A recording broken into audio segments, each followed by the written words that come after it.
If you enjoyed the hyperspeed insanity of the racing game Redout, strap yourselves in for a follow-up that has absolutely nothing to do with it. It's time for Redout Space Assault. Dive into the role of Leon as you get acclimated to this generic spaceship and begin your journey as a fighter pilot. Once you get your least ugly paint job locked in, you can head into your first mission and get introduced to what the entire game is going to be like. Start out blessing your ears with the majesty of voice acting that ranges from almost acceptable. We worked hard to get ourselves here, especially you. By the way, how are Julian and little Cecile doing in Cairo? To I hope you didn't pay for this. Yummy, yummy. A water tanker. Give us. Conveying a lifeless story of space drama. Then brace your thumbs for the unprecedented disappointment of this on-rail shooter without any of the features that make the genre good. Unlike the classics like Star Fox, you can't really aim at your enemies, you can only move around aligning a fixed reticle to shoot.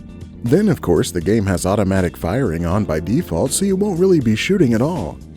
You can turn this off though if you feel the need to press an extra trigger while you work on a repetitive motion injury locking and firing millions of missiles with the other trigger. However, you should probably leave it on to have one less thing to do while the game attempts to melt your retinas with screens filled with projectiles you need to dodge.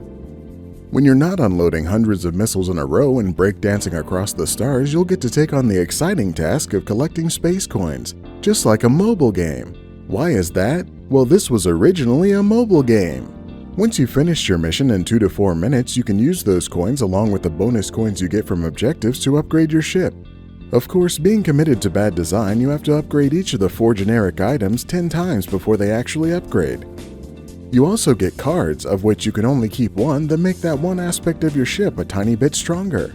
I kept this one for most of the game. It isn't all a rail shooter though. Every now and then you get to fly around a location looking for tiny blueprints among the infinite brown of asteroid turds. Sometimes you also have to fight a boss that involves you constantly speeding up and slowing down to keep distance while you repeatedly slap it in the ass with wave after wave of missiles. But that's not all. There is another type of boss fight that has you awkwardly locked in and orbiting around the enemy, but you're still smashing the hell out of the missile button until you can't feel your finger. For some reason, they take away your pointless barrel roll ability as well, so you have to just weave around like you're drunk in order to dodge the attacks for this.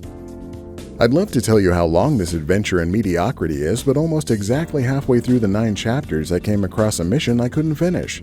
Not because it was difficult, but because my ship would randomly fly off into oblivion, leaving the camera behind without the mission ending. So that's all I have.